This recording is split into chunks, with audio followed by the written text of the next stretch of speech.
Alors, pour ce qui est de la cueillette, à ce moment-là, donc d'abord et avant tout, si je veux recueillir un renseignement, le Code civil, autant que le Code des professions ou autrement, ou les lois en matière d'accès ou la loi sur la protection des renseignements personnels dans le secteur privé, prévoient tous la même chose. À savoir que lorsque je recueille une information, je dois avoir un intérêt sérieux et légitime à recueillir cette information-là. Comme je vous ai dit, je ne peux pas recueillir n'importe quel renseignement qui soit farfelu, justement, pour moi ou pour mon besoin. Alors, si je demande, si vous inscrivez à une activité de formation et que je vous demande la couleur de vos yeux ou vos choix vestimentaires pour le lendemain, évidemment que c'est superflu, ça n'a rien à voir, avec l'inscription à une activité de formation. Alors, ce n'est pas des renseignements ou des informations que je peux recueillir dans le cadre de mon formulaire d'inscription. Si je les recueille ou si je vous les demande, à ce moment-là, le participant pourrait très bien refuser d'y répondre et je ne pourrais pas exiger pour l'inscription d'obtenir ces informations. Par ailleurs, si j'offre un dîner dans le cadre de cette activité de formation, il est tout à fait pertinent de savoir si cette personne a des allergies alimentaires ou si elle a des goûts particuliers au niveau du repas qui feraient en sorte que je devrais justement demander ou organiser distinctement pour que ce participant soit satisfait de l'activité à laquelle il participera.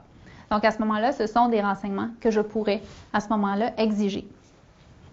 Je dois aussi obtenir des renseignements, en fait, de façon licite. C'est-à-dire que je dois obtenir cette information-là légalement. Alors, je vais, par exemple, mon formulaire d'inscription, je vais poser la question, les gens vont me donner l'information. Évidemment que si j'accède à l'ordinateur, donc à l'insu de l'individu pour obtenir des renseignements personnels le concernant et qu'ensuite je le collige dans un dossier à l'égard de cette personne, évidemment que la cueillette que j'aurais fait des renseignements est illégale et à ce moment-là pourrait tout à fait être contestée. Alors, je pourrais, toujours pour mon même exemple d'inscription à une activité de formation, évidemment, je peux requérir de la personne qui s'inscrit, c'est pour elle-même, elle s'inscrit, je requiers ces informations. Cette même personne qui s'inscrit peut me donner les informations relatives à son conjoint, par exemple, qui l'accompagnera lors de cet événement. Alors là, on recueille de l'information sur un tiers, donc par le biais du participant. Alors encore là, c'est quelque chose de possible, toujours dans la mesure où les renseignements demandés à l'égard du tiers ou obtenus du tiers, finalement, sont sérieux et légitimes et nécessaires à l'organisation de mon activité, par exemple.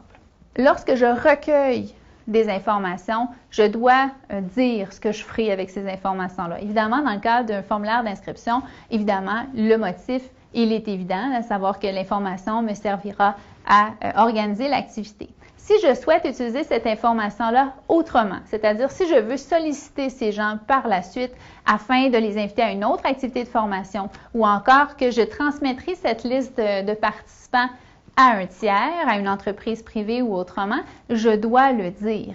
Donc, la personne qui me donne le renseignement doit savoir ce que je vais faire avec et l'utilisation donc complète. Si jamais je souhaite faire autre chose avec l'information que ce que j'avais annoncé aux participants initialement, ou à la personne ou à l'individu m'ayant confié ces renseignements, je dois donc à ce moment-là lui revenir et lui demander un nouveau consentement. Alors, si on sort de mon exemple d'organisation d'une activité puis qu'on revient dans le cadre de votre activité à titre de CPA, le règlement sur la tenue de dossier livret-registre, en fait, exige que vous recueilliez, quand on parlait d'intérêt sérieux et légitime, le règlement exige que vous recueilliez certaines informations lors d'une première consultation avec un client. Alors, c'est l'article 4 du règlement qui prévoit les informations que vous devez recueillir.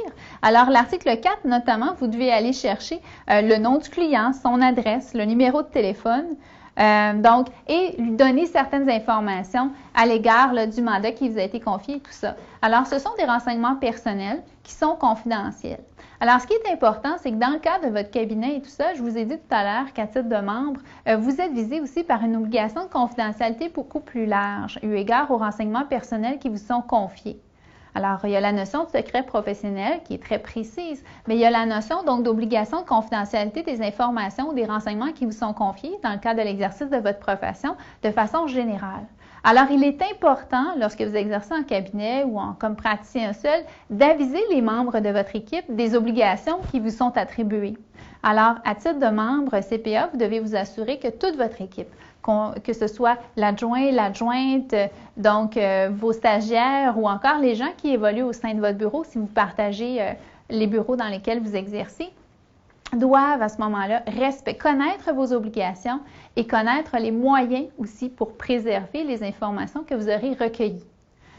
Ils doivent aussi connaître, évidemment, les critères de cueillette des informations et, s'il y a lieu aussi, connaître les informations que vous devez recueillir dans le cadre du règlement sur la tenue des dossiers livrés registres. Cette façon de faire vous assurera finalement d'être en mesure de bien recueillir les informations et ensuite de poursuivre adéquatement le cycle de vie du renseignement. Alors, ça nous amène finalement à la deuxième section, savoir l'utilisation des renseignements recueillis dans le cadre de votre pratique.